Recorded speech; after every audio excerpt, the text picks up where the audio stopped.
rapidement. Ah, voilà, vous avez l'information que c'est enregistré du coup. Je suis ravie d'être avec vous. Je suis Josépha Porret, nouvellement directrice de Ronagpia. Et on est déjà plus d'une petite quarantaine ce matin afin d'échanger tous ensemble et surtout d'identifier ensemble les leviers de coopération entre les entreprises sociales et les institutions de l'action sociale. Il était important pour Ronagpia et AG2R La Mondiale de parler de ces sujets de manière collective. Et je vais en parler rapidement pour Ronagpia avant de laisser la main à Claire Taloski Est-ce de que par AG2R La hasard, Mondiale. Yael, tu aurais des écouteurs à me dépanner? En quelques Sur mots, parole, du coup, je vais vous demander de couper vos micros, s'il vous plaît. On entend des micros encore ouverts, ça devrait être bon. Du coup, je voulais vous présenter rapidement l'association Ronagpia et pourquoi c'est important pour nous de parler de ces sujets-là.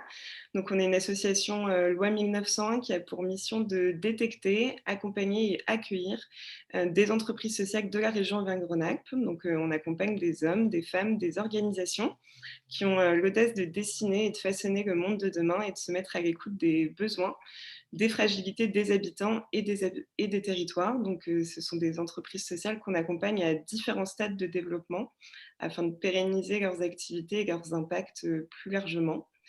Et ces coopérations au service de l'innovation sociale chez Ronagpia, on le vit tous les jours avec des entrepreneurs, des institutions, des partenaires privés et publics pour démultiplier l'impact de Ronagpia et des entreprises sociales qu'on peut accompagner.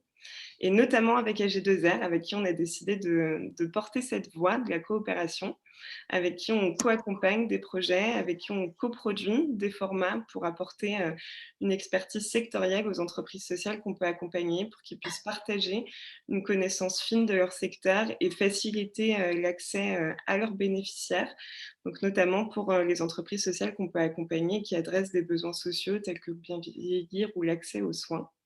Du coup, on est ravis d'être avec vous aujourd'hui pour pouvoir parler plus largement de ce grand sujet de la coopération entre les entreprises sociales et les grandes institutions de l'action sociale. Et pour en dire un peu plus, je laisse la main à Claire Taloski, qui est responsable développement des activités sociales Aura chez AG2R La Mondiale. Claire, est-ce que tu es avec nous? Oui, je suis avec vous. Vous m'entendez? Très C'est bien. bon. Oui, bonjour, je suis ravie de lancer l'ouverture en tout cas de cette journée, en tout cas de cette table ronde sur la question de la coopération et de l'innovation. Alors aujourd'hui, pourquoi G2R est à côté de Ronalpi? Alors déjà, AG2R, au-delà d'être un assureur, au-delà de financer le Tour de France, on est également un acteur, en tout cas, un acteur de l'action sociale, parce que nous disposons, en fait, de par notre activité assurantielle et notre activité de gestion de retraite complémentaire, de fonds sociaux dont en fait la mise en œuvre, l'utilisation est définie par notre tutelle Agir Carco. Ces fonds, donc l'objectif, c'est de pouvoir en tout cas promouvoir des actions de prévention santé auprès des publics seniors, et ça à partir de 50 ans, et ça jusque tard, sur la prévention en tout cas de la perte d'autonomie liée à l'avance en âge et le soutien aux proches aidants. Aujourd'hui, ce qu'on constate, en tout cas, sur ces questions de prévention, de perte d'autonomie et de grand âge, c'est qu'on traverse aujourd'hui un contexte démographique un peu particulier. On vit de plus en plus vieux, c'est une chance, c'est d'abord une chance, mais ça transforme un peu les temps de vie aujourd'hui. Ça transforme les temps liés à la prévention, ça transforme le temps du passage à la retraite. Aujourd'hui, quand on vivait moins longtemps il y a 30 ans, donc la question de la prévention santé se mettait en place différemment. La question aussi du parcours résidentiel, en tout cas du public retraité, était différente. Aujourd'hui, notamment sur la chambre de l'habitat, je pense que les jeunes retraités qui ont soutenu aujourd'hui eux-mêmes leurs parents ou grands-parents qui étaient situés des fois dans des pays en zone périurbaine, qui était un peu le must passer un temps au niveau de l'habitat, aujourd'hui se réinterrogent en tout cas sur comment je me vois moi à la retraite, se posent les questions du 3e, 4e, voire du 5e âge. Donc ça réinterroge en tout cas les temps de vie, ça réinterroge la manière de soutenir en tout cas des actions de prévention santé, de l'accompagnement du grand âge en part d'autonomie. Alors aujourd'hui, à la mondiale, sur donc cette question de prévention est interrogée. Aujourd'hui, on est convaincu que les pouvoirs publics, s'ils sont bien présents, cette transformation démographique fait apparaître de nouveaux besoins sociaux. en tout cas, de nouveaux besoins et nous incite, nous, en tant qu'acteurs, à réinterroger la manière d'y répondre. Aujourd'hui, ces pouvoirs sont très présents sur ces questions-là. On pense que tout ce qui est innovation, en tout cas, le soutien des incubateurs permet de mieux répondre, de pouvoir identifier, en tout cas, des nouvelles solutions pour ces nouveaux besoins. Alors, soit des besoins qui étaient déjà là, mais une nouvelle manière d'y répondre, parce qu'aujourd'hui, on n'a pas les mêmes retraités aujourd'hui qu'il y a 20 ans, et que le soutien des incubateurs, des CNESEL et solidaires nous permet d'être en veille par rapport à des services ou des produits innovants qui peuvent répondre en fait à notre stratégie d'action sociale. D'où notre présence auprès de Rhône-Alpia, mais également d'autres incubateurs au niveau de la région Auvergne-Rhône-Alpes. La question de la coalition d'acteurs aussi, à AG2R La Mondiale, en effet, au-delà d'être un acteur de l'économie sociale et solidaire, on est également un assureur. Donc, on en a avec des entreprises, on a une mutuelle, donc on en a avec des adhérents. Donc, on a aussi une capacité, de par notre activité au quotidien, de pouvoir mobiliser différents types d'acteurs. Et l'innovation, elle est intéressante, mais elle n'est rien si elle ne rencontre pas finalement ses usagers, si elle ne rencontre pas en fait le partenaire qui va avoir les intérêts partagés et qui va permettre finalement de changer de braquet, de passer de l'idée vraiment à la mise en œuvre et aussi à un développement de stratégie de développement, parce qu'il faut que l'innovation elle vive et qu'elle puisse s'approprier. Donc au niveau de en tout cas dans le champ de la coalition, nous on est convaincus qu'on peut permettre, faciliter des rencontres entre acteurs d'horizons très différents, d'acteurs du logement, des acteurs de la géronto, d'acteurs de la prévention santé, d'acteurs de l'insertion professionnelle sur ces champs-là et de permettre en tout cas que le projet, alors je dirais que l'expression un peu triviale, mais que la mayonnaise prenne et qu'on puisse rassembler vraiment tous les publics intéressés autour d'une même thématique. Donc aujourd'hui, notre positionnement auprès en effet de Rhône-Alpia, c'est de pouvoir accompagner Rhône-Alpia, en tout cas auprès des incubateurs qui proposent, en tout cas, ont des idées dans le champ de la prévention de santé, en tout cas avec une focale senior qui soit forte. Donc on peut être prévention santé, c'est l'approche aidant, c'est aussi la lutte contre la fracture numérique, c'est-à-dire ce qu'on pourrait inclure dans tout ce qui est vie sociale et citoyenne auprès des publics vieillissants et de pouvoir d'être du coup en veille sur ces nouveaux éléments de réponse et de soutenir en tout cas soutenir les réponses proposées et de favoriser les synergies pour vous permettre, vous, en tant qu'incubé, de pouvoir développer votre idée et d'aller là où elle doit aller. Je pense que j'ai dépassé mes 3 minutes. Merci beaucoup, Claire, de ton intervention. Et on a aujourd'hui autour de la table une caisse de retraite, un bailleur social, des associations. Et du coup, l'idée, c'est à travers des témoignages très concrets de pouvoir vous proposer d'examiner ensemble ce que des entreprises sociales peuvent apporter au grand nom de l'action sociale et inversement. Donc, on a aujourd'hui avec nous 8 intervenants que je remercie par avance. Joris Cornu, chargé d'études ESS chez Lyon Métropole Habitat, Philippe Albanel, qui est fondateur de Chez Davy, Alexandre Chevalier, adjoint au maire de Lyon sur le lien intergénérationnel et qualité de vie des aînés, Camille Synthèse, fondatrice de Théâtricité, Charles Benoît Etzek, qui est président et fondateur du Rameau, Grégoire Ducret, directeur de l'innovation et de la transformation à la Croix-Rouge française, et Anne Paredes, du département Autonomie Service chez AG2R La Mondiale. Donc, ce webinaire, il va se découper de la manière suivante. 2 témoignages croisés, puis 2 interventions de grands noms de l'action sociale avec la Croix-Rouge et AG2R La Mondiale. Et on essaiera de garder du temps pour avoir un temps de questions-réponses ensuite. Et bien, si ça vous va, je vous propose d'introduire avec Charles Benoît, pour que si vous pouvez aussi allumer votre micro. Charles Benoît, qui est le président et fondateur du Rameau et qui est aussi un partenaire de confiance de Rhône-Alpia depuis déjà quelques années. Le Rameau, c'est un laboratoire d'innovation partenariale, un centre d'expérimentation pour faire émerger de nouveaux modèles et un lieu de réflexion et de prospective sur lequel nous on s'appuie beaucoup, Rhône-Alpia en tant qu'acteur terrain. Et on voulait vous faire intervenir, Charles Benoît, pour faire valoir les différents travaux et expérimentations que vous avez pu mener, nous donner quelques propos introductifs sur qu'est-ce que les grandes institutions ont à apporter aux entreprises sociales et inversement, quels enseignements ils existent déjà aujourd'hui et comment se donner un maximum de chances pour que ça fonctionne. Merci beaucoup, Josépha. Alors, certains auraient dit vaste sujet. Moi, je dirais d'abord très heureux de pouvoir introduire après à la fois Ronalpia et AG2R La Mondiale ce sujet-là parce que nous suivons Ronalpia depuis sa naissance, depuis 9 ans, dans son travail de co-construction territoriale. Et nous avons, il y a 12 ans, co-construit avec AG2R La Mondiale un fonds d'innovation, le fonds d'innovation AG2R La Mondiale, qui a permis notamment de faire émerger le fonds I pour l'accompagnement des projets les plus complexes d'innovation sociétale. Et donc, on est en terrain de connaissance, j'allais dire, et merci à vous deux pour votre invitation. Alors, ce laboratoire de recherche empirique, effectivement, ça fait 15 ans que nous observons et nous pratiquons ce lien entre les groupes de protection sociale et les acteurs de l'ESS. Et qu'en dire en synthèse? D'abord, peut-être, pour prendre une image, c'est très clairement la rencontre entre l'éléphant et la souris. Et vous savez pourquoi la souris et l'éléphant ont peur l'un de l'autre, hein, c'est réciproque.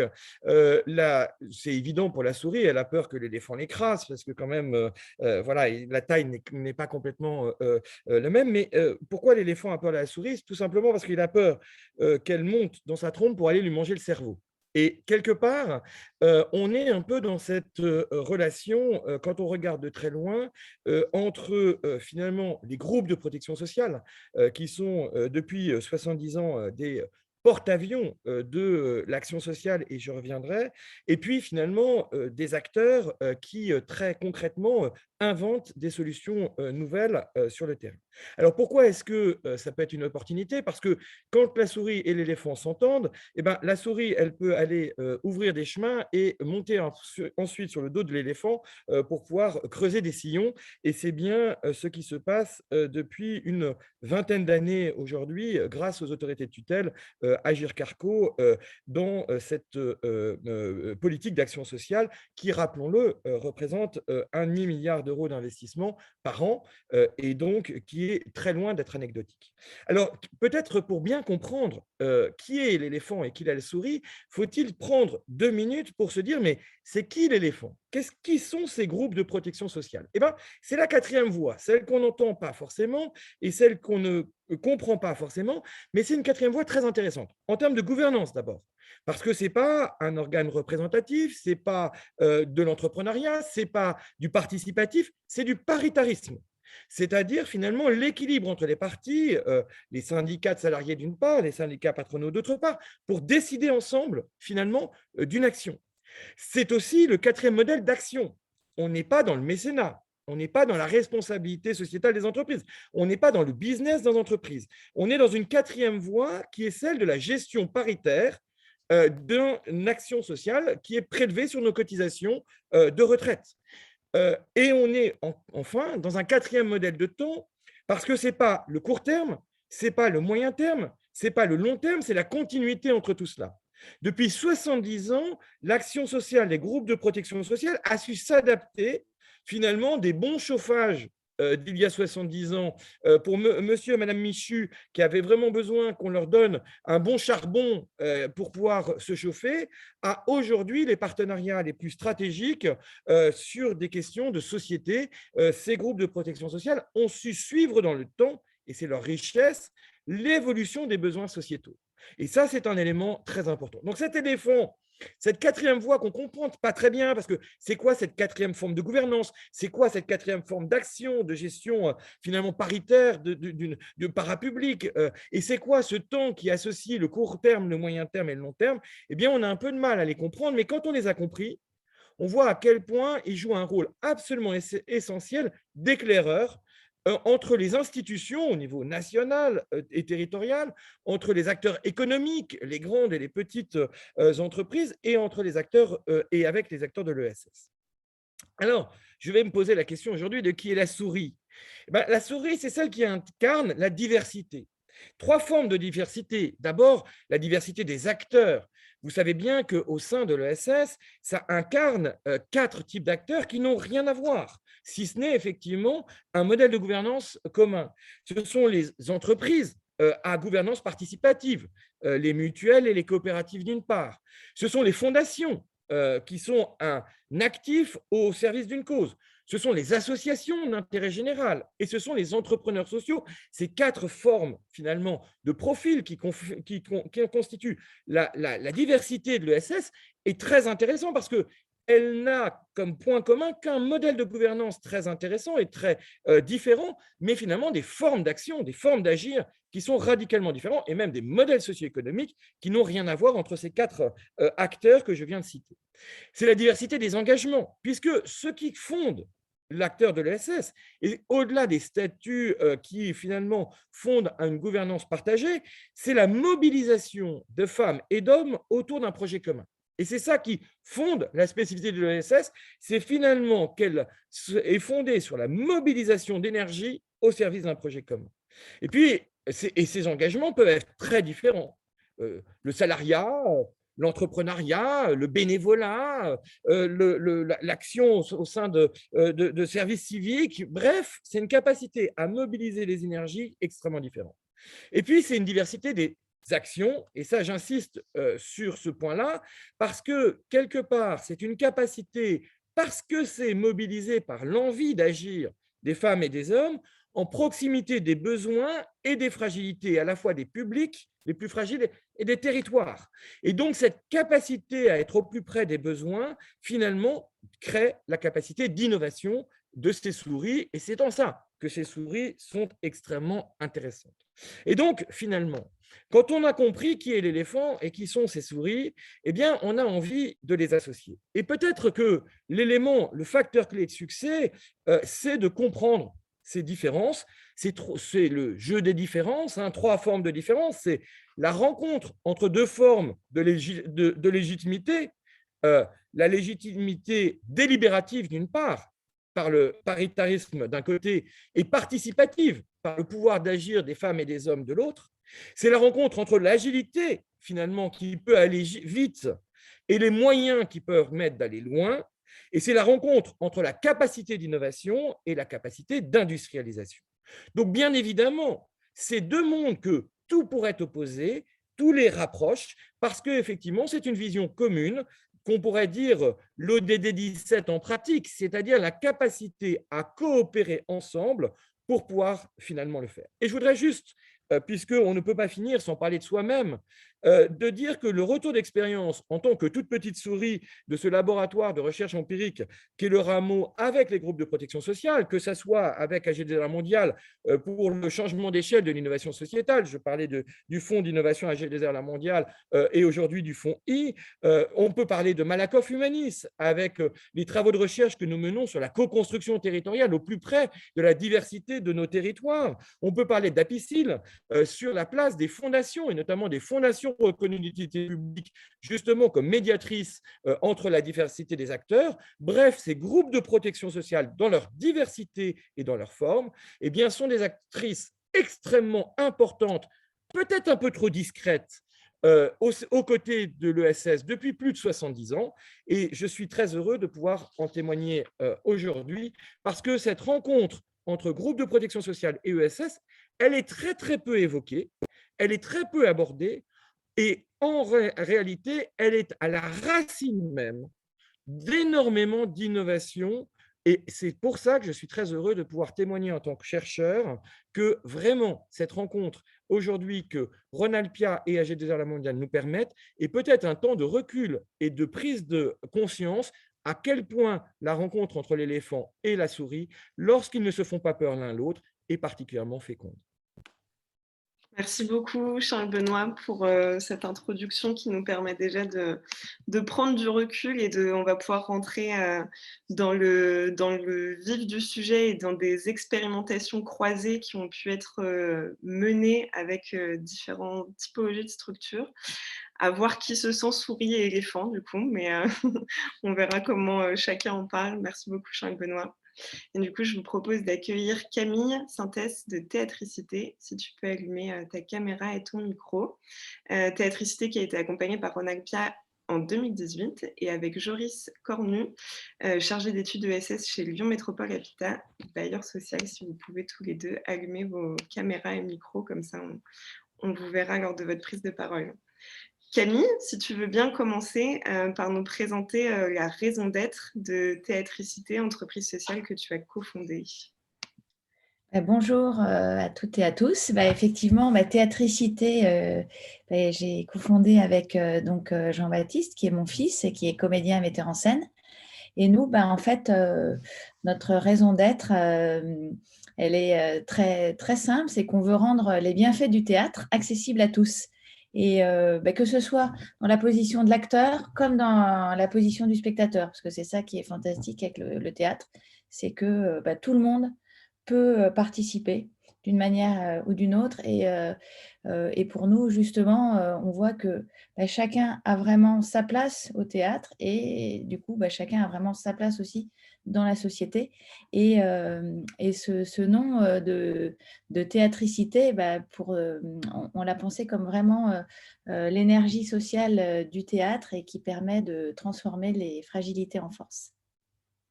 Merci beaucoup Camille. Est-ce que Joris, tu peux nous faire une présentation de Lyon Métropole Habitat et de votre philosophie partenariale plus large avec les acteurs de l'ESS du territoire de la métropole de Lyon?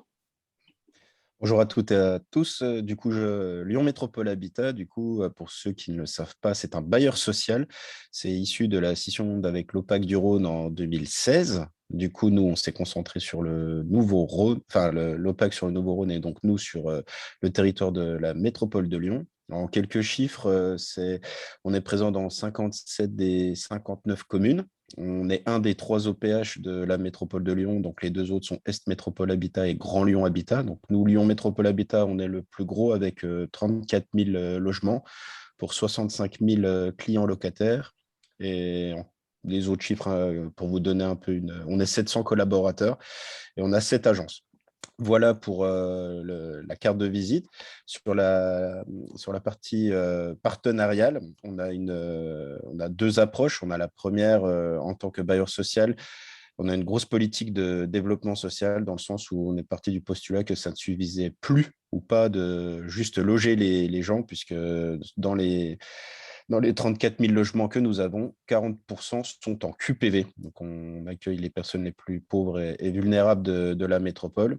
Et donc, on essaie vraiment, via notre politique de développement social, notamment avec nos 25 conseillères sociales, d'accompagner au mieux nos locataires. Donc, d'une partie, la première partie, c'est à travers un budget propre, propre à la TFP, l'abattement de la TFPB. Quand on est propriétaire, dans certains cas, on a un abattement de la TFPB, donc c'est la taxe sur le fonds bâti à hauteur de 30%. Donc ça nous donne un pécule, c'est environ 1,8 million. Et après, ça nous permet de mener en moyenne 140 actions de développement social par an. Cependant, les ressources des bailleurs sociaux, avec les dernières réformes, continuent à baisser. Donc, on a commencé à trouver d'autres partenaires pour toujours avoir un gros impact sur le territoire. Et c'est dans ce cadre-là qu'on a échangé avec AG2R La Mondiale pour co-construire des offres, puisque nous, de toute façon, on les réalise. D'autres partenaires du territoire qui partagent nos valeurs, ça c'est important, qui partagent nos valeurs, voudraient construire avec nous. Et c'est dans ce cadre-là qu'on a soumis le projet de Théatricité. Après, j'y reviendrai par la suite. Merci Joris, tu as fait mon intro de ma prochaine question. Charles Benoît parlait aussi tout à l'heure de l'importance de la rencontre. Et on voulait vous entendre, Joris, si tu veux commencer, et puis Camille pourra compléter sur comment vous vous êtes rencontrés, quelles attentes vous aviez et quelles images vous aviez l'un de l'autre au départ. Alors, Théatricité, on les a connus à travers le Mur Porteur. Alors, le Mur Porteur, c'est un collectif d'acteurs du territoire et notamment de bailleurs sociaux. C'est les 6 plus gros bailleurs du coin. Donc, les 3 OPH que j'ai cités auparavant, mais on peut aussi citer Edinacité, qui est essentiellement sur l'Ain, mais qui a du foncier aussi dans l'Est lyonnais. C'est Aliad, c'est Viloja, et c'est 2 banques. Donc, c'est la Banque des Territoires et la Caisse d'épargne Rhône-Alpes. Et concrètement, on se place comme un accélérateur d'innovation sociale. C'est tous ces porteurs de projets qui pourraient amener des solutions à nos locataires, à nos clients locataires. Pour ce faire, comment on les a connus, puisque Théatricité travaillait avec Dinacité, Et comme l'objectif est de soit co-construire des budgets entre bailleurs sociaux ou aussi se faire des retours d'expérience sur des porteurs de projets sur lesquels ça a bien matché. Du coup, Théatricité nous est paru comme une évidence. Et si, juste pour le contexte, pourquoi Théatricité à ce moment-là? Parce que dans notre cadre de politique de développement social, on a différentes briques de services. Donc, tout à l'heure, Claire, et vous-même, vous les avez dit, donc excusez-moi, numérique, alimentation durable, bref, un peu toutes les briques de services. Et on se trouvait que post-premier confinement, celui où personne était au travail, donc nous, on a des résidences seniors autonomes, on est chef de file là-dessus. Et du coup, nos coordinatrices et nos coordinateurs de vie sociale qui sont censés être là, accompagner nos locataires seniors, ne pouvaient pas être là, ils étaient chez eux. Donc du coup, nous, on a fait un espèce d'état des lieux post-premier confinement, celui où on n'avait pas le droit de sortir. Et c'est trouvé qu'il y avait des gros enjeux de lien social. Et si on pouvait coupler ça avec un apport de culture, parce que généralement, on fait un peu le distinguo culture et logement social, et or, nous, on ne veut absolument pas se mettre de barrière à justement proposer ça. Tous ces éléments mis ensemble, ça nous a paru comme une évidence de travailler avec Camille et son fils. Voilà. Et Léna. Est-ce que Camille, tu veux compléter cette rencontre et peut-être sur la rencontre, je pense qu'effectivement, c'est bien ça. Et donc, effectivement, nous, on avait été enchantés aussi par l'action menée avec Dynacité. Et on avait vraiment envie quand on voyait le bien, donc là, c'est que ça avait fait à tous les participants chez Dynacité. On s'est dit, on a envie de faire d'autres projets avec d'autres bailleurs. Et on était très enthousiastes de faire ce projet. Donc, justement, je vais peut-être vous en parler un petit peu concrètement du projet en question. carrément Donc, en fait, donc, comme disait Joris, ce sont des résidences, donc des résidences seniors qui s'appellent les résidences Village. Et donc, il y avait au départ trois résidences. Une donc à Croix-Rousse, une à Bron, une à Champagne-en-Mont-d'Or, et la dernière qui était en train de se finaliser et qui vient de s'ouvrir donc à Dessines. Et donc, l'idée, c'était vraiment de travailler avec ces résidences pour créer du lien social et de créer aussi une communauté village. Et nous, ce qu'on aime, c'est proposer vraiment des actions adaptées. On ne transpose pas, on ne se dit pas, tiens, voilà, on a fait d'une certaine manière avec Dynacité, on va faire exactement la même chose avec Lyon Métropole Habitat. Donc là, vraiment, pour faire communauté, on s'est dit, bien sûr, on va constituer une troupe avec les locataires des différentes résidences et on va monter un grand classique parce que c'est ça qu'on aime aussi avec l'accès à la culture. Parce que quand on dit l'accès au théâtre, effectivement, c'est aussi l'accès aux textes, à des grands textes. Et on entend souvent dire nos bénéficiaires, le théâtre, c'est pas pour moi.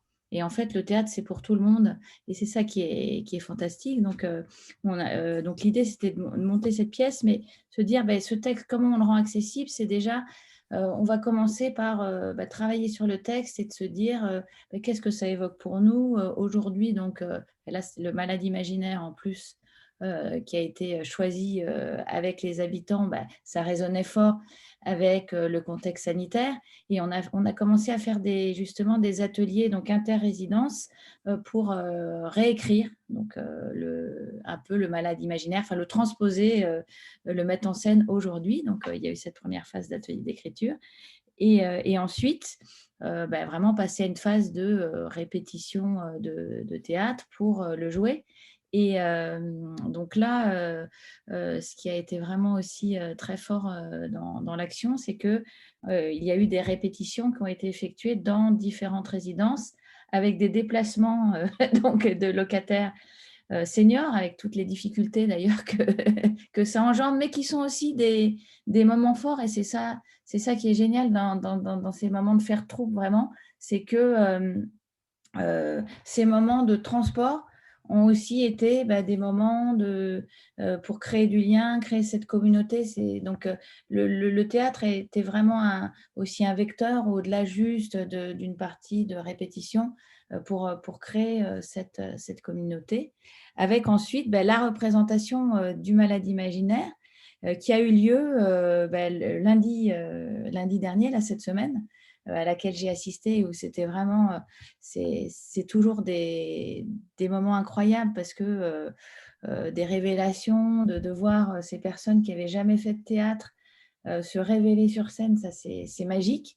Et aussi hyper important, c'est que l'importance aussi de mélanger les travailleurs donc, sociaux, parce que les coordinatrices de vie sociale et coordinateurs d'ailleurs, parce qu'il y a un coordinateur de vie sociale, ont non seulement fait le lien avec les locataires, mais en plus, ils ont vraiment joué dans la pièce. Donc, ils avaient chacun un rôle aussi. Et donc, c'était vraiment une pièce qui mélangeait donc, du personnel de Lyon Métropole Habitat et des locataires. Donc, ce lien et cette communauté a été aussi créé au-delà un peu de juste les locataires entre eux. Et du coup, Camille, par rapport à ça, Oui. comment justement cette coopération avec Lyon Métropole Habitat, elle a été aussi un accélérateur en termes d'impact pour Théâtricité? Là, justement, ça nous a permis vraiment de toucher de ces bénéficiaires des résidences seniors qu'on n'aurait pas touché sinon, et d'avoir justement ce public plus large, avec aussi les coordinateurs et coordinatrices de vie sociale. Et puis, nous, à chaque fois qu'on mène ces projets, ça nous donne des idées aussi pour en faire, pour en mener d'autres et voilà, se développer par ailleurs. Et ça nous fait connaître aussi, nous. Donc, ça a aussi un impact très positif sur notre développement parce que ça nous permet ensuite d'avoir d'autres structures qui s'adressent à nous pour faire plus de projets et de pouvoir toucher encore plus de bénéficiaires. C'est notre souhait vraiment de rendre le théâtre accessible à tous. Et j'avais juste envie de partager avec vous un petit verbatim qu'on a eu après la pièce, puisqu'on avait vraiment envie de mesurer aussi l'impact social. Donc, on a fait des petits questionnaires et il y avait une question qu'on avait posée sur justement le fait d'avoir une communauté village. Est-ce que maintenant, vous pensez qu'il y a une communauté village? Et donc, une personne qui a répondu oui. Et pourquoi? Parce qu'on l'a enfin créé, elle a répondu. Donc, voilà, ça, c'est un beau message. Voilà, que j'avais envie de partager avec vous. Merci Camille. Et Joris, du côté du coup Lyon Métropole Habitat, comment justement ce type d'expérimentation menée avec des entreprises sociales comme Théâtricité, comment ça participe à une dynamique d'innovation plus large, on va dire, chez LMH, à la fois pour le secteur, mais aussi peut-être pour vos équipes. Enfin, Camille a commencé à en parler, en tout cas, sur la participation aussi des personnes avec qui vous travaillez tous les jours, qui intègrent aussi ces dynamiques d'innovation. Enfin, voilà, quel écho ça provoque aujourd'hui chez LMH?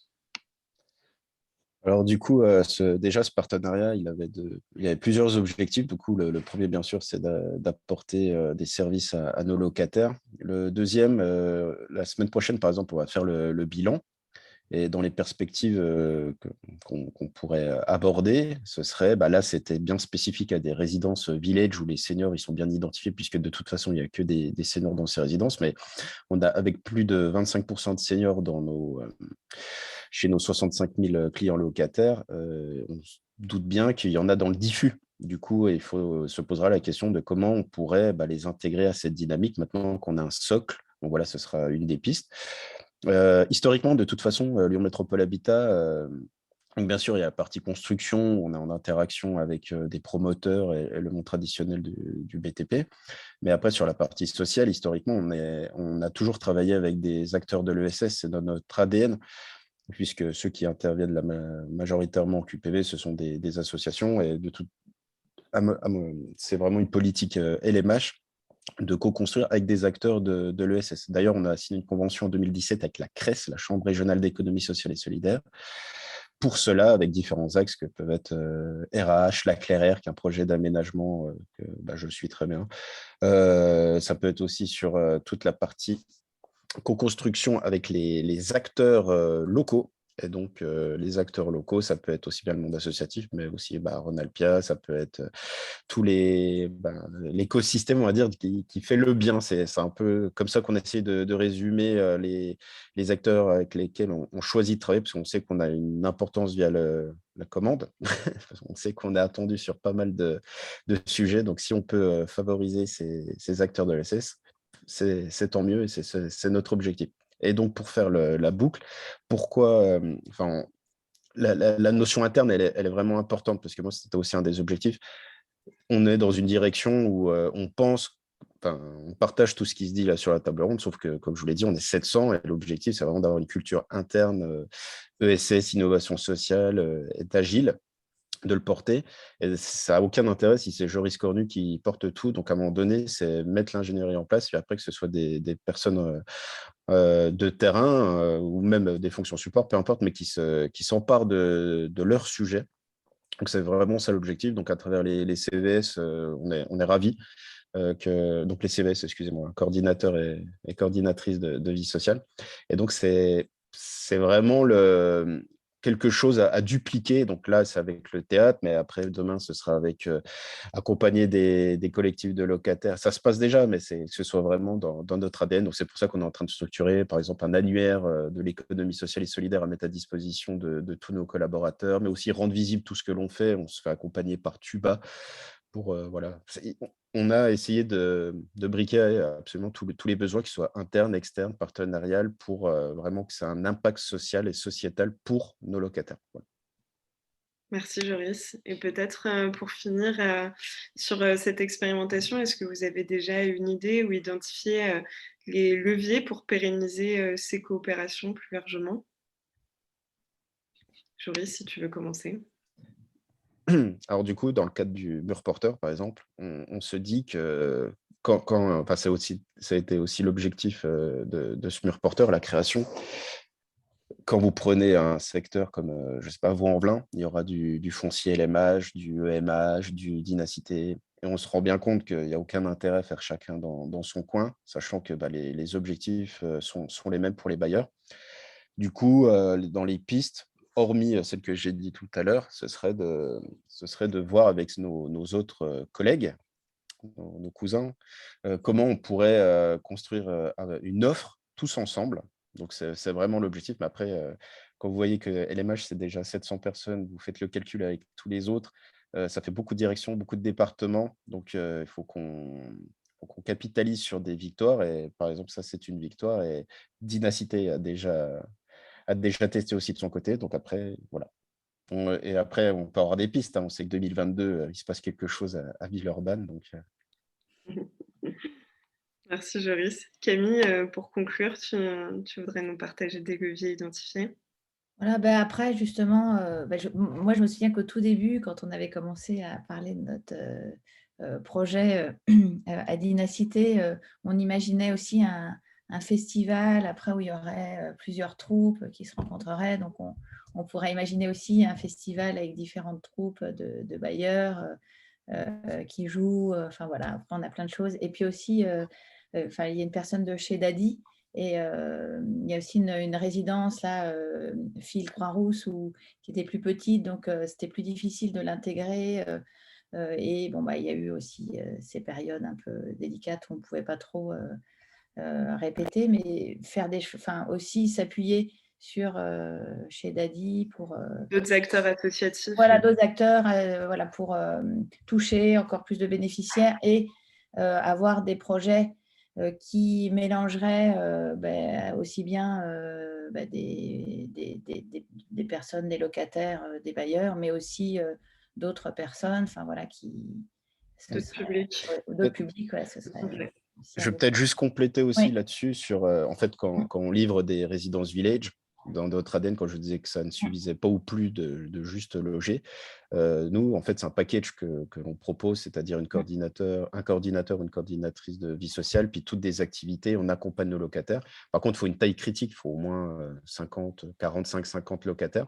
Et il se trouve que du coup, sur Fil Croix-Rousse, qui est notre autre résidence village à Lyon, le seuil critique n'était pas atteint, donc ce n'était pas tenable d'avoir un poste dédié à cela. Donc, c'est pour ça qu'on a noué un partenariat où nos locataires peuvent aller chez Dadi. Voilà. C'est pour la compréhension. Merci beaucoup à tous les deux. Merci beaucoup. Merci à vous. S'il y a des questions, on les prendra à la fin si ça vous convient. Et je vous propose qu'on accueille Philippe Albanel de chez Dadi et Alexandre Chevalier, adjoint au maire de Lyon, sur le lien intergénérationnel et la qualité de vie des aînés. Si vous voulez tous les deux allumer vos caméras et vos micros. Et puis, de la même manière qu'on puisse commencer avec Philippe, si tu veux nous présenter la raison d'être de ton entreprise sociale chez Dadi. Oui, bonjour tout le monde. Merci Josépha. Merci aussi Joris et Camille pour la transition qui était pas mal. Et du coup, chez Dadi, nous, notre raison d'être, c'est vraiment de prévenir l'isolement des personnes âgées de plus de 60 ans en recréant du lien intergénérationnel de proximité. Et pour ça, l'objectif, c'est de créer des cafés intergénérationnels qui soient vraiment des lieux de rencontre et également des lieux où tout est pensé pour favoriser la transmission de savoir et savoir-faire. Donc là, on a créé un premier chez Dadi, du coup, à la Croix-Rousse, au rez-de-chaussée d'une résidence village, la Fil Croix-Rousse, portée par Lyon Métropole Habitat, avec de nombreux partenaires, dont du coup LMH, mais également AG2R La Mondiale, Apicil et la ville de Lyon. Aujourd'hui, sur ce café, on est à 1300 adhérents et on anime entre 50 et 80 activités par mois grâce au talent des habitants du quartier. Donc, on a réussi à faire un lieu très, très participatif où chacun a un rôle à jouer, où le but, c'est de se sentir comme à la maison. Et on est en train d'ouvrir un autre chez Dadi avec un projet dont on va parler avec Alexandre qui est ultra innovant parce qu'on est vraiment sur quelque chose sur de la co-construction entre la ville de Lyon, le CCAS et nous pour créer un chez Dadi au rez-de-chaussée d'une résidence autonomie de la ville. Merci Philippe. Et justement, si Alexandre Chevalier, vous voulez nous parler un peu de la rencontre avec chez Dadi, l'origine de cette collaboration et surtout, c'était autour de quels besoins et quel projet est né aujourd'hui.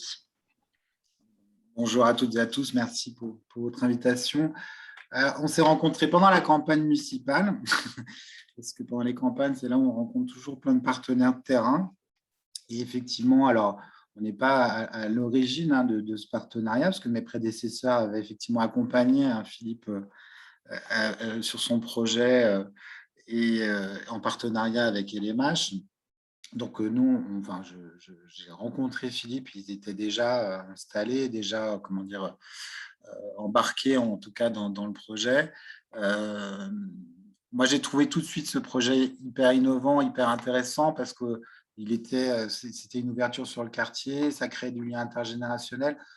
En gros, il était dans toutes les attendus que je pouvais avoir moi sur cette question des aînés aujourd'hui.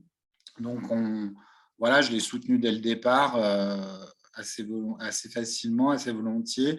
L'idée, c'était de pouvoir justement faire accéder au café chez Dadi à des personnes âgées qui étaient isolées, qui étaient repérées par le CCAS, parce que toute notre politique Géronto de la ville est gérée par le CCAS. Donc, on avait un système d'abonnement qui a été mis en place, qu'on a offert justement à des aînés isolés du quartier. Et l'aventure est partie comme ça. Au niveau de la rencontre, je ne sais pas si Philippe, si tu veux compléter, mais c'était une rencontre assez simple, j'ai envie de dire. Ouais.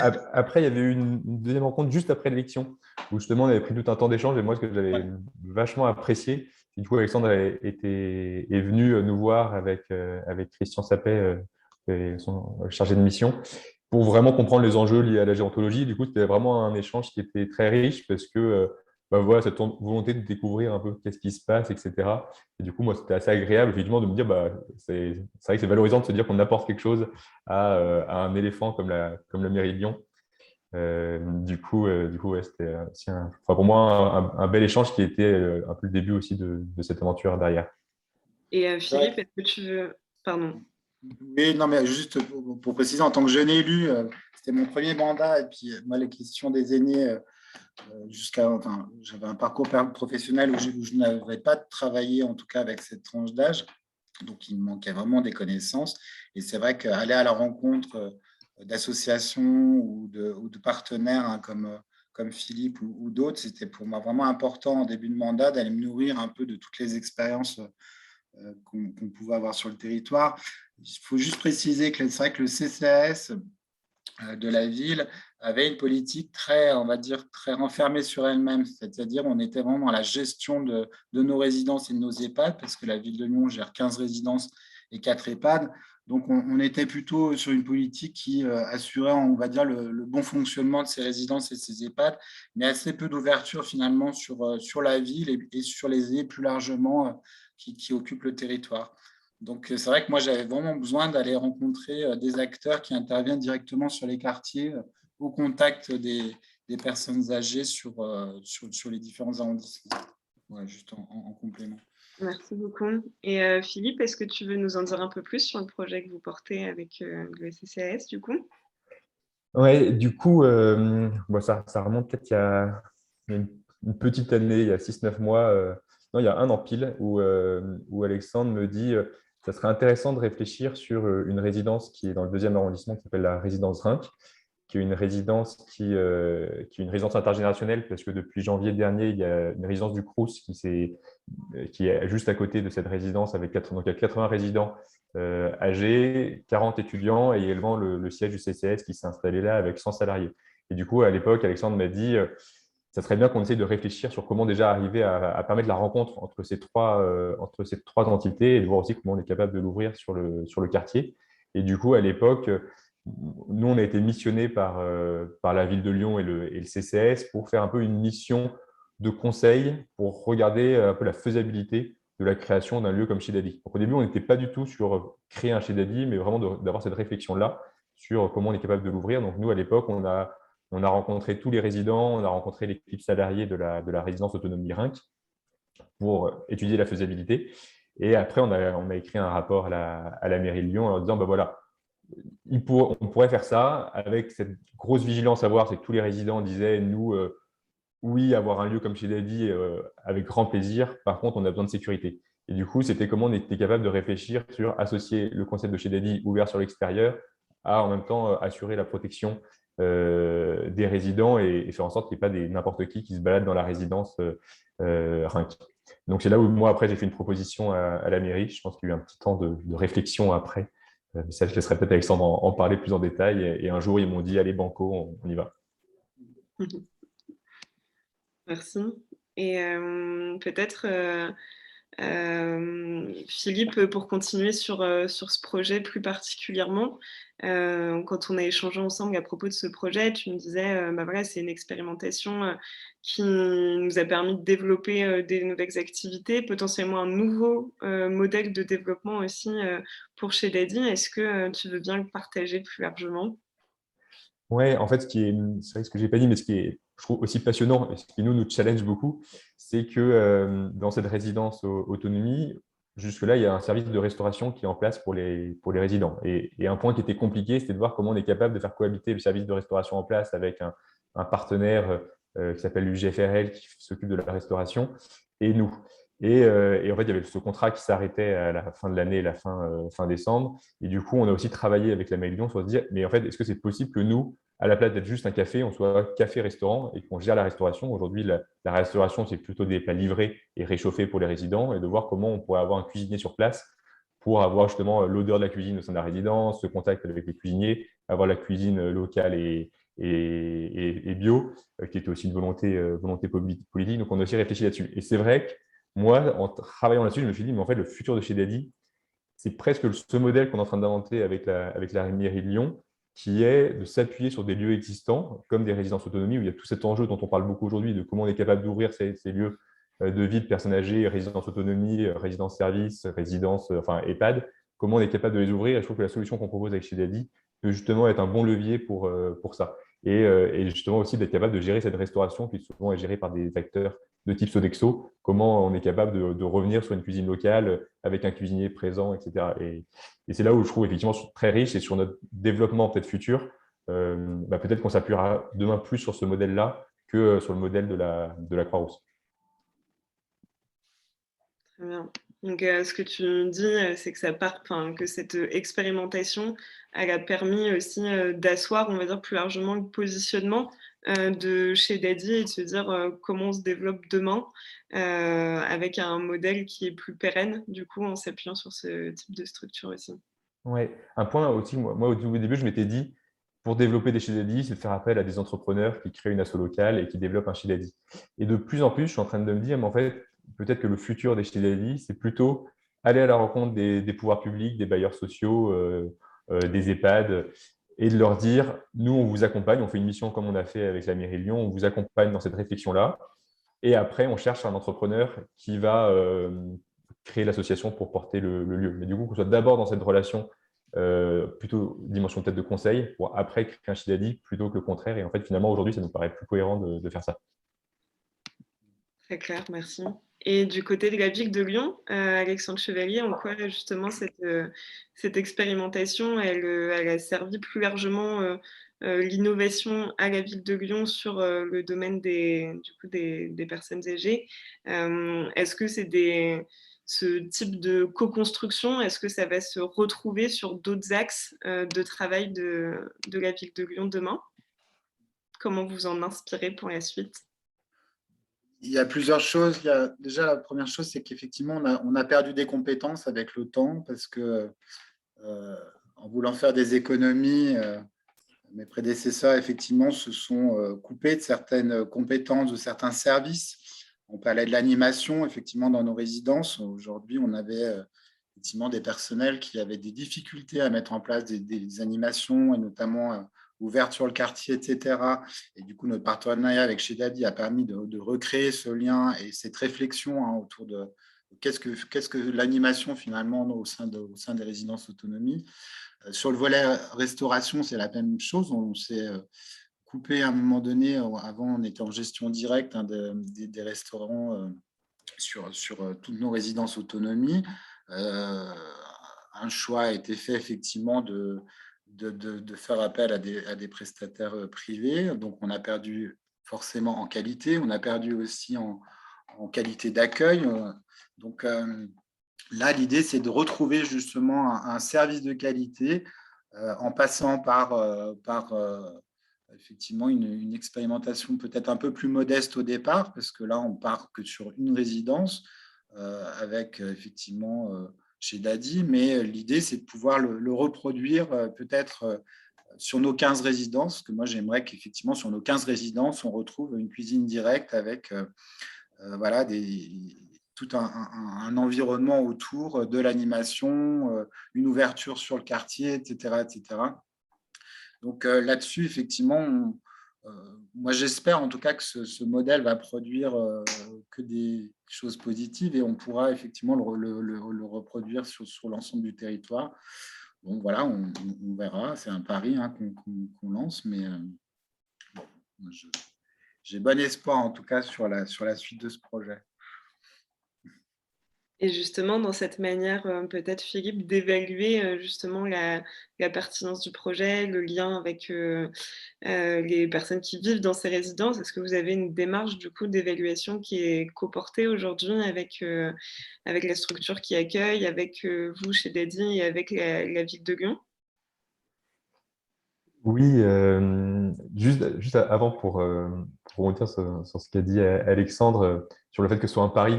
Enfin, moi, là, je trouve vachement beau, c'est que souvent, on imagine les énormes acteurs être assez un peu frileux sur la prise de risque. Et là, moi, je trouve ce qui est très beau dans ce projet-là, c'est qu'il y a cette prise de risque et de faire confiance à un acteur comme nous qui n'avons jamais géré de restaurant, qui découvrons tout ça, de dire, allez, on teste, on expérimente et voilà, et peut-être qu'on se plantera, mais si on y arrive, demain, on arrivera peut-être à le développer dans dans les 15 résidences. Et c'est vrai que ça, je trouve ça assez beau d'avoir cette dynamique-là au niveau de la ville de Lyon et du CCS.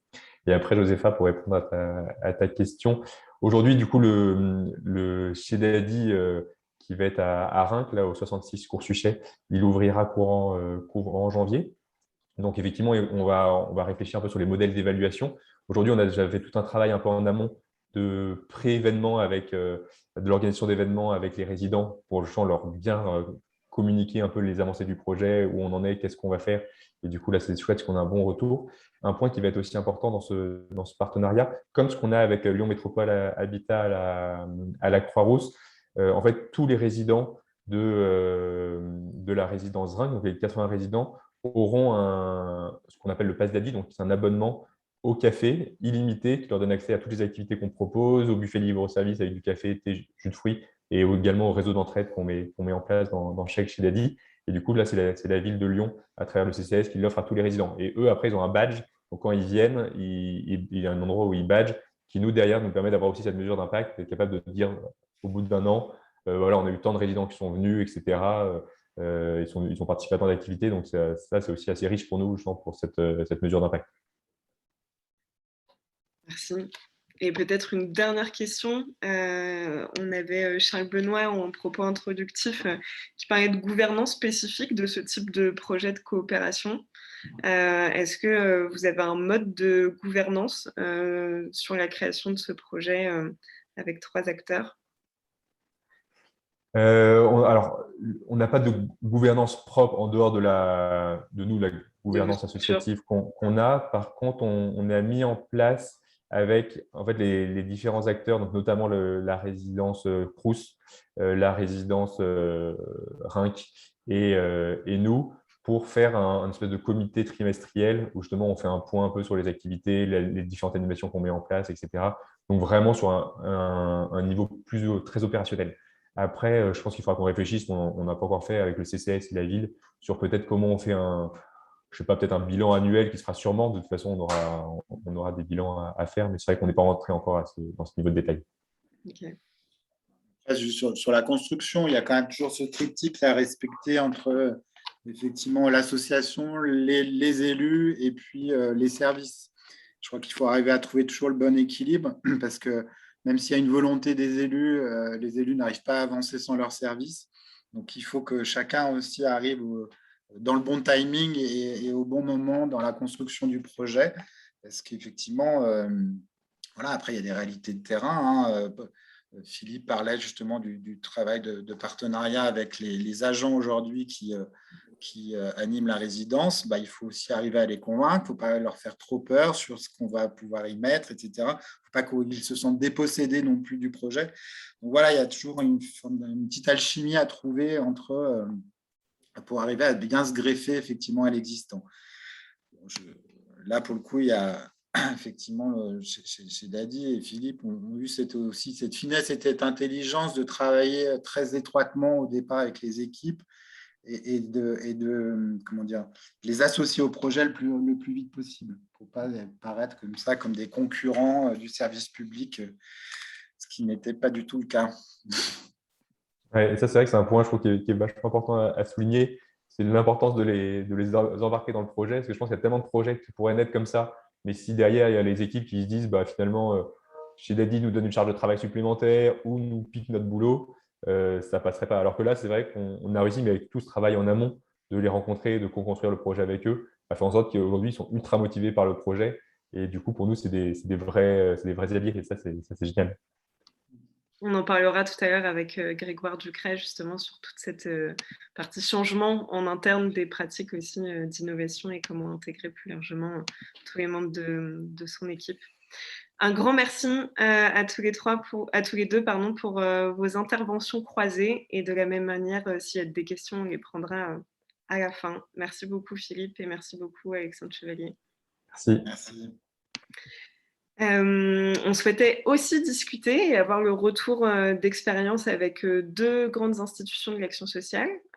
D'abord avec AG2R La Mondiale et puis ensuite avec la Croix-Rouge, qui ont intégré, eux, dans leur modèle de fonctionnement, une démarche d'innovation qui est forte, aux côtés des entreprises sociales, en les accompagnant, mais aussi en s'inspirant de leur modèle et les innovations qui peuvent être déployées, afin de développer de nouvelles propositions de services à leurs bénéficiaires. Donc, je vous propose de commencer avec Anne Pardès, si tu peux allumer le micro et la Oui, c'est caméra. fait normalement.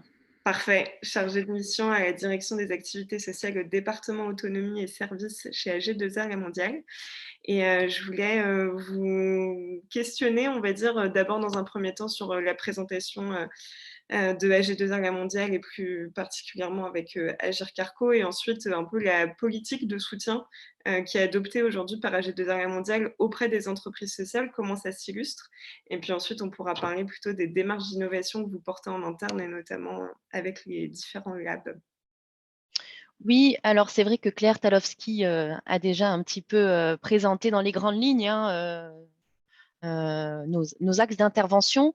Donc, AG2R La Mondiale, c'est un groupe de protection sociale. Donc, groupe de protection sociale, qu'est-ce que ça veut dire? En fait, c'est un vaste champ de métiers de services avec un point commun qui est que ce sont des métiers, des services tournés vers la protection de la personne. Donc, c'est pour ça qu'on s'appelle groupe de protection sociale. Donc, c'est la retraite, la prévoyance, la mutuelle, l'épargne. Donc, voilà, tout un ensemble de métiers dédiés à la protection de la personne. Quelques chiffres très rapidement, parce que c'est vrai que vous parliez de grands groupes. Donc, en effet, on peut dire ça, puisqu'on a 15 millions d'assurés, 500 000 entreprises clientes, 4,4 de clients retraités, donc des personnes qui reçoivent une retraite complémentaire de nos institutions, et plus de 11 000 collaborateurs répartis sur toute la France.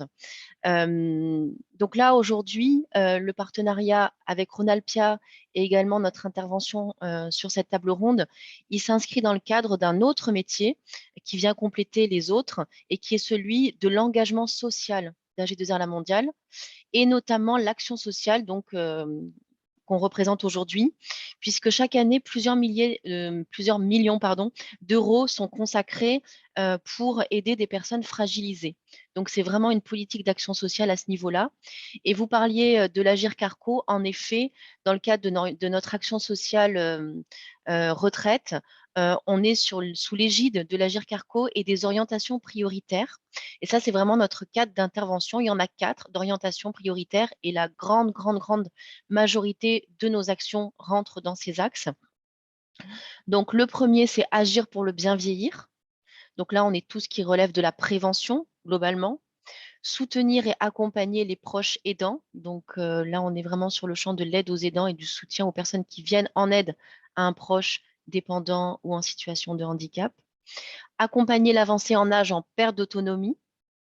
Et enfin, soutenir le retour à l'emploi des actifs les plus fragiles. C'est vrai qu'on a également un axe sur l'aide au retour à l'emploi des personnes qui sont éloignées de l'emploi. Donc, pour finalement faire vivre et mettre en œuvre ces axes, pour résumer très simplement, même si c'est beaucoup plus compliqué en fait, mais on a 2 grandes modalités principales, que sont d'une part les aides individuelles. Donc, c'est vrai qu'on a des conseillers, conseillères répartis sur toute la France qui sont là pour écouter, conseiller, orienter les personnes qui nous contactent, qui sont soit actives, soit en situation de retraite, et pour vraiment leur donner toutes les informations dont elles peuvent avoir besoin, voire également débloquer des aides financières à titre exceptionnel pour les aider pour faire face à une difficulté de la vie. Donc ça, c'est la partie individuelle, aide individuelle, pardon. Et on a aussi la partie projet collectif. Donc là, c'est un très vaste, on fait beaucoup de choses, mais pour résumer, on trouve dans cette partie projet collectif tous les soutiens qu'on peut apporter à des projets d'intérêt général, que ce soit au niveau national ou au niveau de nos équipes en région, et également le développement de nouvelles offres de services pour pouvoir les proposer finalement à nos clients.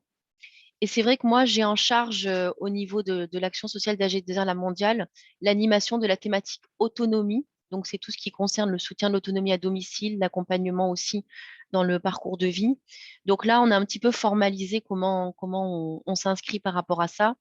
Et en gros, nos engagements dans ce champ visent à permettre aux personnes qui le souhaitent de rester chez elles le plus longtemps possible, quand elles le souhaitent, de bénéficier d'un parcours résidentiel choisi et non subi, leur permettant de changer de lieu de vie si nécessaire, puisque c'est vrai que dans le parcours de vie, il peut y avoir cette étape de changer de lieu de vie de manière harmonieuse et sereine.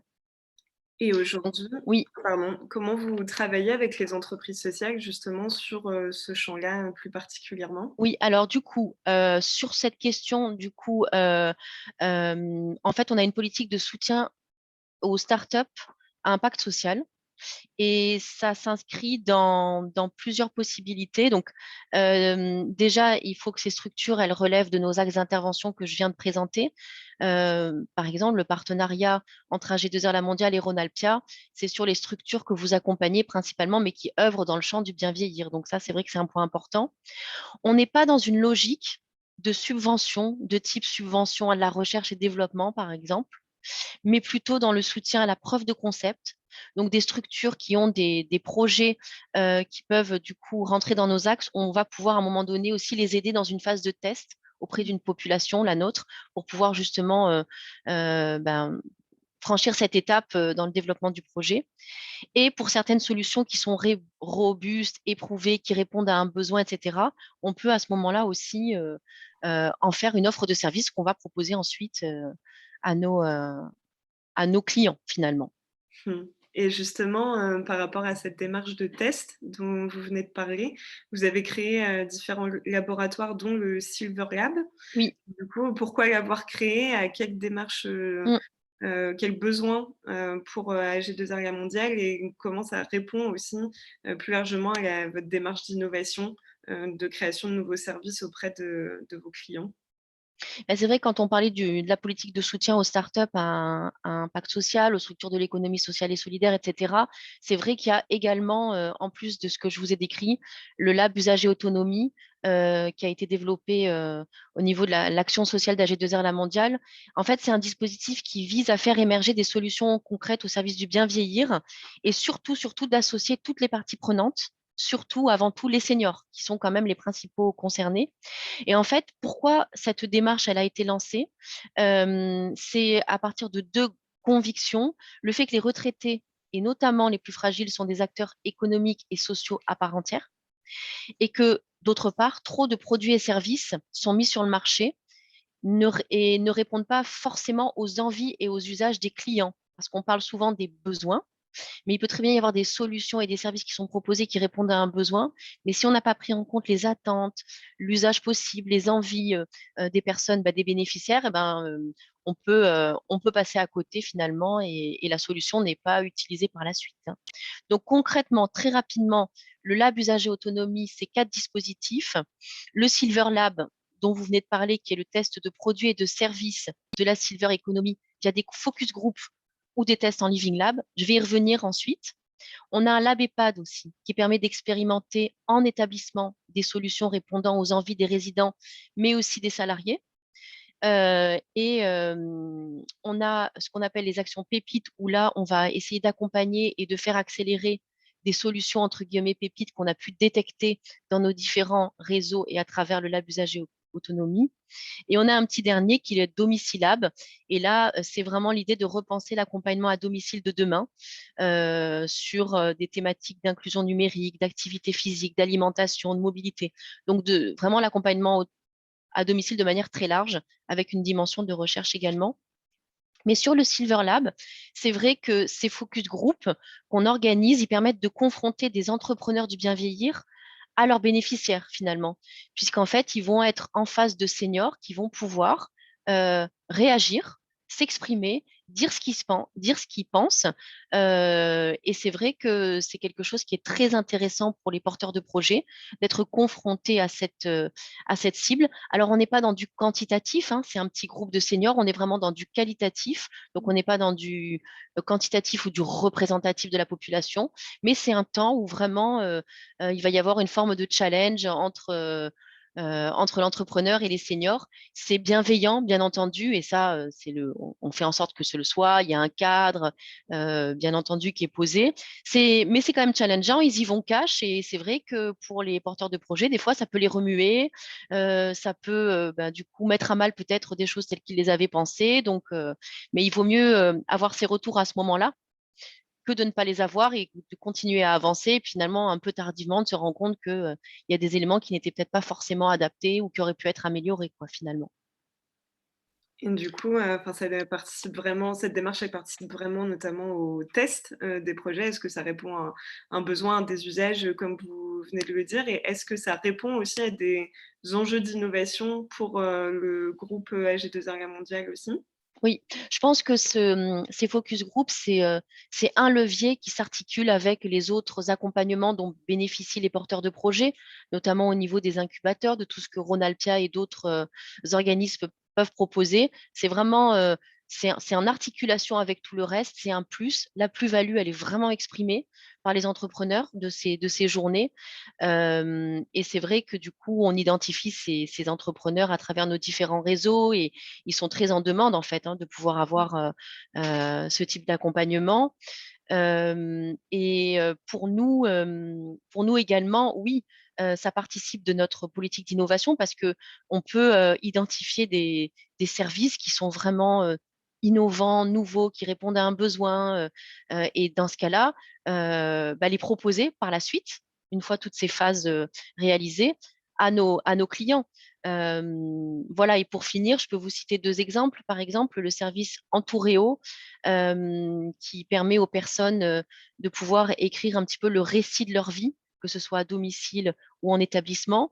Il a été accompagné dans le cadre de nos labs et aujourd'hui, c'est un service qu'on propose à nos clients retraités et qui est très, très, très demandé, qui répond vraiment à un besoin, qui répond aussi aux attentes et aux envies du coup, ou un autre service qui s'appelle Ernesty, où là, on va proposer à des aidants d'avoir un accompagnement de nuit de leurs proches âgés dépendants par des étudiants en santé. Et ça, c'est pareil, c'est une structure qu'on a accompagnée, on a contribué à l'accompagner en tout cas, et qui aujourd'hui est une véritable offre de service qu'on propose. Donc, c'est pour ça que c'est vraiment donnant-donnant, et je pense que nous, on y gagne largement pour pouvoir proposer des services de qualité finalement à nos clients. Merci beaucoup, en tout cas, Anne, et pour ces témoignages et surtout d'avoir fini sur des exemples très concrets d'intégration d'offres dans l'offre plus large d'AG2R Mondial. Donc, un grand merci pour votre Merci à vous. Et je vous propose d'accueillir Grégoire Ducret, directeur de l'innovation et de la transformation à la Croix-Rouge française. Grégoire, vous avez notamment porté la démarche d'innovation de l'accélérateur 21, pardon. Est-ce que vous pouvez nous en dire quelques mots, comment vous avez eu cette idée et à quels besoins l'accélérateur 21 répond aujourd'hui? Bonjour Josépha et bonjour à tous. Un grand merci pour cette invitation. Je suis ravi d'être avec vous ce matin. Alors, 21, c'est l'accélérateur d'innovation sociale de la Croix-Rouge française et de Nexem. Et 21, si jamais on doit le résumer, qu'est-ce que c'est? Déjà, c'est deux types de programmes d'accompagnement. C'est un programme dit intrapreneuriat qui peut accompagner parmi les 18 000 salariés, les 67 000 bénévoles de la Croix-Rouge française, et un programme dit entrepreneur qui est pour toutes les structures externes, que ce soit des associations, des entreprises. Il suffit juste d'avoir une structure juridique. C'est aussi un lieu. On a un lieu de 1000 mètres carrés qui fait vivre un écosystème à travers un coworking de personnes qui travaillent sur nos champs d'activité. On organise des événements. On a également monté avec d'ailleurs AG2R La Mondiale un studio numérique sur le bien vieillir qui reprend, on va dire, toutes les technologies, que ce soit stimulation cognitive avec des tablettes, la musicothérapie, la réalité virtuelle ou la télémédecine, et qu'on déploie et qu'on teste dans les établissements de la Croix-Rouge. Au-delà de tout ça, c'est aussi un premier bilan. Ça fait 2 ans et demi qu'on existe. C'est à peu près 700 candidatures qui ont été reçues pendant ces 2 ans et demi, 50 lauréats accompagnés, 30 déjà accompagnés et 20 en cours d'accompagnement, et un tiers de ces lauréats qui sont en déploiement à l'échelle nationale. Le pourquoi on a créé ça et d'où on a vu un besoin. D'ailleurs, 21, on l'a appelé comme ça pour le défi social du 21e siècle, qui est marqué par une multiplication des crises multidimensionnelles. Donc, le constat duquel on part, c'est qu'aujourd'hui, la France, c'est une augmentation, une diversification, une complexification des besoins sociaux sans précédent. On parle en 2021 en France de 12 millions de personnes qui vivent sous le seuil de pauvreté, dont 2 millions en situation de grande pauvreté. Il y a 13 millions de personnes en situation de fracture numérique, un tiers des Français qui aujourd'hui ont des troubles dépressifs ou de l'anxiété, et 3 millions qui ont des troubles psychiques sévères. Donc on a vraiment une cartographie qui est malheureusement assez peu réjouissante. En face de ça, on a une une transformation de nos moyens d'agir, dans nos ressources. Ça veut dire qu'on a des ressources qui évoluent, aussi bien à travers la subvention, la commande publique, à travers les dons, et même à travers, j'allais dire, le bénévolat qui s'est transformé considérablement ces 50 dernières années. Donc, qu'est-ce qu'on fait finalement? On essaye de se saisir des nouveaux modèles d'organisation, des nouveaux modèles économiques et des nouvelles technologies pour essayer d'accompagner davantage de besoins sociaux aujourd'hui, voilà, tout simplement. Merci pour cette présentation. Et aujourd'hui, dans le cadre de l'accélérateur 21 notamment, comment vous faites le lien entre ces besoins sociaux dont vous parliez et les projets que vous allez accompagner? Est-ce que les entrepreneurs qui se présentent à vous aujourd'hui, est-ce qu'ils sont en phase avec les besoins que vous percevez, que vous vivez au sein de la Croix-Rouge française? Et du coup, comment vous les sélectionnez, ces porteurs de projets, pour qu'ils soient en adéquation avec les enjeux terrain que vous pouvez rencontrer? Alors, comment est-ce qu'on fait? Déjà, on est ce que nous sommes. C'est-à-dire que la Croix-Rouge française, c'est un opérateur du sanitaire, du médico-social, du social, du secourisme et de l'humanitaire. Et donc, on n'essaye pas d'être autre chose. 21, ce n'est pas un fonds d'investissement. Il y a des fonds d'investissement qui existent et des fonds impact qui le font très bien. On n'est pas un vrai programme entrepreneurial. Il y en a de très nombreux qui le font aussi. Nous, on a une chance, on a beaucoup d'expertise métier. On est présent quasiment sur tous les champs de l'humain, aussi bien en ayant des hôpitaux, des maisons de retraite, des établissements du handicap, du domicile, du social, on a à peu près tout. Et donc, ce qu'on fait, c'est qu'on place ces expertises métiers de l'humanitaire au cœur réellement du processus de sélection et d'accompagnement. Et en plus, on le fait avec des partenaires qui sont des partenaires avec qui, justement, on a ce partage des thématiques, comme on le fait par exemple avec la CNAV Île-de-France et AG Désert La Mondiale sur la thématique bien vieillir. Donc, quand on va recevoir en fait l'ensemble des candidatures, la phase de sélection, c'est pas les collaborateurs de 21 qui le font, ce sont les experts métiers avec les partenaires qui disent nous, en fait, on voit que ça représente un besoin pour nous en tant que professionnels et puis en même temps, ça représente un besoin pour les publics que l'on accompagne. L'innovation joue un petit peu son entremetteur en essayant de dire, en fait, peut-être que vous regardez un petit peu trop justement de manière opérationnelle ou intéressée et que finalement, il peut y avoir aussi quelquefois des pas de côté à faire.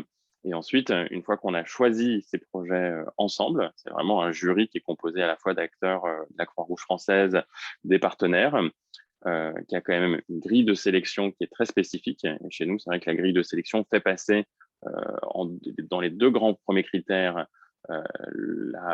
l'impact social. Et donc, est-ce que ça répond à un besoin social d'ampleur ou d'immédiateté?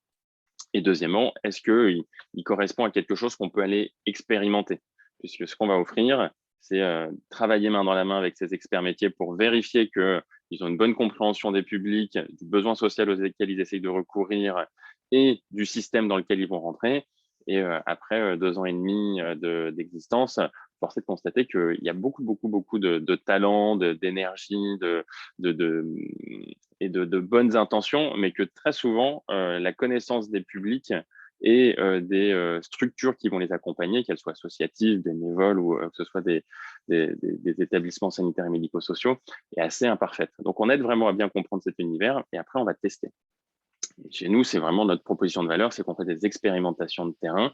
On pense que le terrain, il ne ment pas. Donc, on fait 3 mois de test and learn pour ensuite ressortir ce produit et voir justement comment est-ce qu'il en est ressorti. Donc, c'est ça, en fait, qui montre cette adéquation entre à la fois les projets qui y candidatent et en même temps les besoins des publics ou de nos métiers. Très clair. Et justement, cette démarche d'innovation que vous mettez en place à la fois pour les entrepreneurs, c'est aussi, on en discutait la dernière fois, une démarche d'innovation aussi en interne. Comment vous faites aujourd'hui? Comment vous avez accompagné, on va dire, pour avoir l'adhésion des membres de la Croix-Rouge pour accompagner ces entrepreneurs et apporter voilà, ces nouveaux lieux de test en lien à la fois avec les bénévoles, mais aussi les salariés de la Croix-Rouge? Comment ça a été accueilli et comment on fait en sorte que cette innovation sociale elle soit accueillie au sein d'une grande association comme celle de la Croix-Rouge? Alors, ça prend du temps. Nous, on a commencé notre stratégie d'innovation en 2017 en partant sur vraiment ce que c'est qu'une démarche d'innovation et de transformation interne. Donc, il y a 4 clés de succès. La première, c'est un portage interne par le haut aussi, qui doit être très fort. Donc, c'est vrai qu'on a eu un président, un directeur général très engagé pour mettre en place cette stratégie. Deuxièmement, la valorisation de l'existant. On a toujours justement des innovations qui existent, il suffit juste de les révéler. Et c'est vrai que quand on est arrivé, nous on a dit, bon, finalement, il n'y avait pas le sentiment qu'on est un acteur innovant. Et puis finalement, on s'est rendu compte qu'il y a quand même beaucoup de choses. Donc, il y a toujours une petite règle en innovation, c'est de dire, on valorise 70% de l'existant, 20% c'est des choses qu'on a dans les tiroirs qu'on va faire de nouveau, et 10% c'est des choses auxquelles on n'a pas pensé. Et ça reste, je pense, une bonne recette.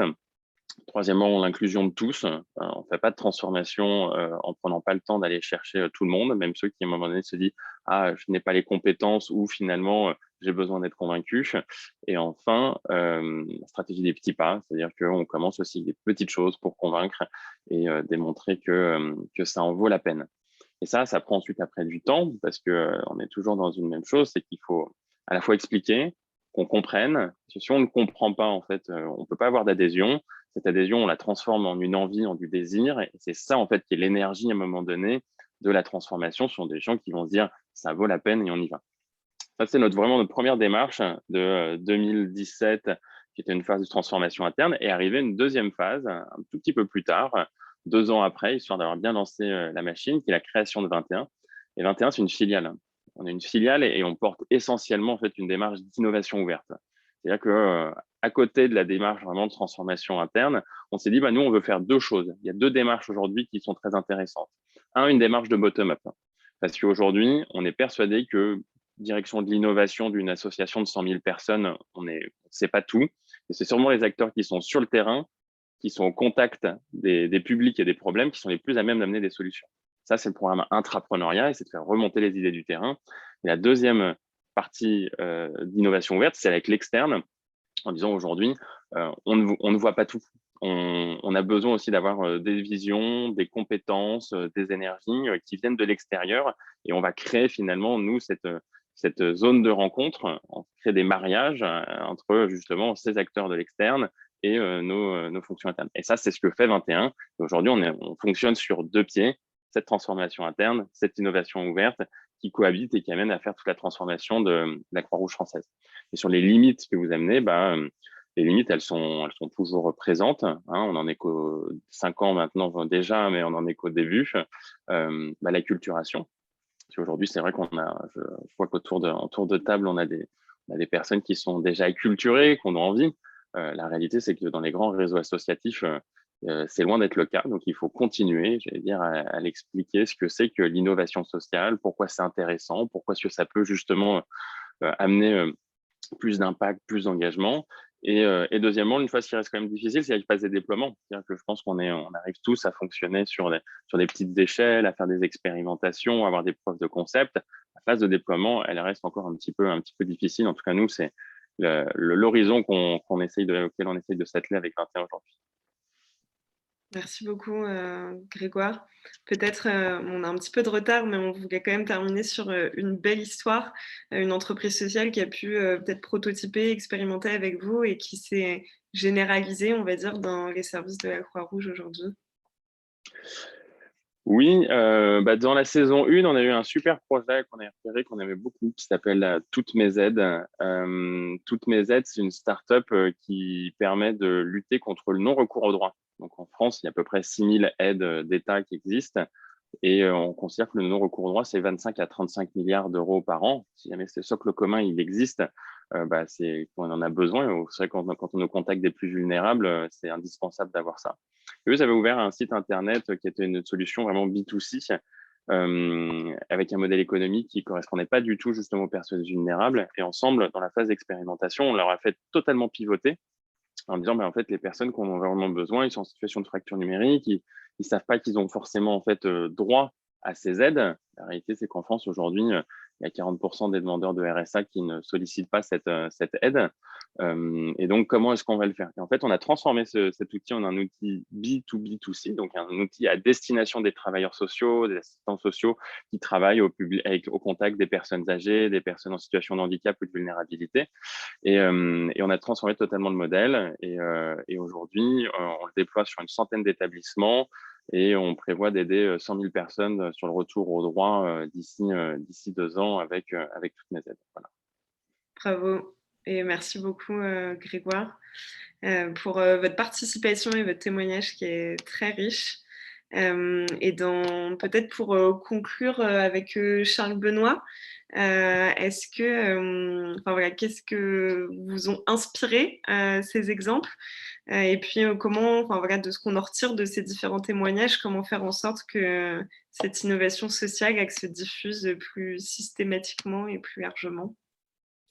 Alors, merci beaucoup et c'est toujours un plaisir d'intervenir juste après Grégoire, parce qu'on voit bien que la Croix-Rouge française n'est pas seulement une association, mais un auxiliaire des pouvoirs publics avec un côté pédagogique extrêmement fort. Et je trouve que c'est vraiment un des arts de la Croix-Rouge. On a la chance d'être aux côtés de la Croix-Rouge depuis plus de 10 ans maintenant sur les questions de transformation des modèles socio-économiques d'intérêt général. Et je trouve que vraiment le cheminement de la Croix-Rouge comme éléphant qui sait se transformer est un exemple très inspirant. Je tire vraiment merci pour ces témoignages parce qu'ils sont particulièrement complémentaires et je trouve que moi j'en tire 3 enseignements très forts. D'abord, c'est la valeur démultiplicative du jouet collectif. On sait aujourd'hui que 80% des Français, 92% des maires, 84% des dirigeants d'entreprise, 97% des dirigeants associatifs veulent jouer collectif à la fois pour sortir de la crise, mais plus globalement pour transformer la société en lien notamment avec l'agenda 2030. Ça, c'est les données de l'Observatoire des partenariats. Mais ce que je trouve vraiment très intéressant par les exemples, et je prendrai le premier exemple, c'est comment est-ce que justement, ce n'est pas qu'une relation à 2, mais ça revient une relation à 3, 4, 5. On parlait entre les bailleurs, les caisses d'épargne, la Banque des territoires. Et je trouve que c'est vraiment très intéressant de voir comment on peut mobiliser un écosystème, tout un écosystème, à la fois d'éléphants et de souris ensemble. Et ça, ces exemples-là ont été très inspirants, tous les uns après les autres sur ce sujet-là. Le deuxième élément, c'est la valeur du temps. Je crois qu'on nous a rappelé, et c'était très intéressant de choisir des projets partenariaux qui n'étaient pas à la même temporalité, ni du projet, ni de leur relation, parce que la valeur du temps, elle est très importante. Et ça veut dire aussi qu'il faut en garder mémoire. Et ça, c'est peut-être le rôle, justement, des travaux de recherche qui sont menés, que ce soit finalement la question des cheminements de l'innovation sociétale. Par quelle étape on passe? Je vous invite à lire le guide pratique, l'investissement sociétal en action, qu'on a rédigé après 700 cheminements communs avec nos amis d'AG2R mondial, justement sur comment on accompagne toutes les étapes de l'innovation sociétale dans ce sujet-là. Je vous invite aussi à lire le référentiel Juris Association sur les modèles socio-économiques d'intérêt général qu'on a co-élaboré avec nos amis de la Croix-Rouge française, parce que justement, comment est-ce qu'on montre la richesse de la diversité des modèles socio-économiques où parfois on a tendance à croire que c'est tout subvention ou tout prestation. Non, non, bien heureusement, il y a plein d'autres modèles socio-économiques et la valorisation de chacun des modèles est importante. En tous les cas, que ce soit dans le processus d'innovation sociétale, ou dans la transformation d'un modèle socio-économique en fonction de l'avancée du projet, la question de la valeur du temps et de prendre le temps comme un allié et non pas comme un ennemi est un élément déterminant. Donc cette question-là, elle est vraiment importante de prendre inspiration des exemples et je trouve que les exemples qu'on a eus aujourd'hui sont absolument essentiels dans ce point-là. Et le troisième point que j'en retire, c'est que oui, il est possible d'avoir cette capacité d'être à la fois très agile et très structurant quand les éléphants et les associations travaillent ensemble. On peut avoir un cadre commun et on peut avoir une capacité d'adapter au plus près des territoires une diversité de solutions et je crois que ça, c'est vraiment une bonne nouvelle. Et je finirai par un dernier outil qu'on vient de publier, que la Fondation des territoires vient de publier, qui est cette charte du Faire Alliance. Alors, c'est tout sauf un contrat où il faut signer au bout. C'est vraiment un contrat de confiance. Quels sont les retours d'expérience que l'on peut avoir de ces éléphants et de ces souris qui ont fait alliance et comment est-ce qu'on peut mettre en débat quels sont finalement les principes d'action qu'on peut avoir ensemble, les modalités d'action qu'on peut avoir ensemble, les moyens d'action qu'on peut avoir ensemble. Quand on est ensemble des éléphants et des souris, c'est vraiment le fruit de 15 ans de cheminement. Cette charte du Faire Alliance n'a pas été par hasard publiée à l'occasion du Giving Tuesday, du dernier Giving Tuesday de la semaine dernière. Et je trouve que ce qui est très important dans ce qu'on a entendu aujourd'hui, ce n'est pas tant seulement d'être capable de co-construire des biens communs, c'est peut-être plus encore d'être capable de retrouver notre lien commun. Et pour moi, ce que je trouve vraiment formidable, et merci à AG2R Mondial et Ronalpia d'avoir organisé ce retour d'expérience très concret, c'est que ce n'est pas seulement des solutions qui répondent à des besoins. Ce n'est pas seulement, et c'était très important ce qui a été rappelé, que ça doit mobiliser nos envies. C'est surtout et peut-être le plus important de tout, celle qui montre que grâce à nos différences, eh bien, nous avons un lien commun qui peut nous permettre d'aborder toutes les fragilités. Et c'est peut-être parce que chacun d'entre nous est fragile, profondément, au plus profond de lui-même, qui que nous soyons, que nous pouvons avoir ce lien commun qui fait en sorte que c'est tous ensemble, nous pouvons effectivement confronter à toutes les fragilités de tous les territoires, de tous les acteurs. Et c'est peut-être ça, la bonne nouvelle de cette fin de 2021, c'est qu'effectivement, nous sommes passés en 5 ans, et les données de l'Observatoire des partenariats le prouvent, d'un devoir d'alliance que nous avaient rappelé les pays du Sud au moment de la signature des objectifs de développement durable en imposant l'objectif de développement durable 17. Comment on va faire? Comment on va faire? C'est bien gentil d'avoir des objectifs, mais comment on va faire? Eh bien, nous sommes passés en 5 ans d'un devoir d'alliance à une envie d'alliance. Tous les gens qui sont intervenus aujourd'hui, et je pense que tous les participants sont là parce qu'ils ont cette envie d'alliance, eh bien, c'est la bonne nouvelle d'aujourd'hui. Non, non, non, le monde n'est pas en feu. Oui, oui, oui, Chrysalide est en train de devenir papillon. Vous le démontrez tous. Et merci beaucoup pour ce matin qui nous met en joie pour une fin d'année qui se traduit peut-être plus comme un sprint dans un marathon, et faire un sprint et un marathon ensemble, c'est toujours difficile, mais je crois que vous l'incarnez chacun d'entre vous. Merci pour ces témoignages et merci à Ronalpia et AG2R Mondial d'avoir à la fois enregistré pour que ça puisse être en replay et de prendre le temps d'en faire une synthèse, parce que je crois que vraiment ce que nous nous sommes dit tous ensemble ce matin, ça vaut la peine d'être partagé, d'être valorisé. Et là, je reprends vraiment les 4 valeurs qu'a donné Grégoire dans ces conditions de succès. Je crois que vraiment faire rayonner tout ça, c'est vraiment la bonne nouvelle d'aujourd'hui. Merci beaucoup, Charles-Benoît. Il y a eu pas mal de demandes de toutes les références de lecture dont vous parlez. Donc, je vais les mettre dans le chat pour qu'on puisse les avoir, bien sûr, bien sûr, bien sûr. Super, merci beaucoup et merci d'avoir conclu ce webinaire de cette manière. C'est une bonne nouvelle, effectivement, et c'était très important pour nous de pouvoir le partager collectivement et de continuer de mettre en visibilité ces alliances et ces coopérations qui font avancer aussi la société plus largement et qui permettent de répondre à ces nouveaux besoins dont vous avez tous parlé. Donc, un grand merci.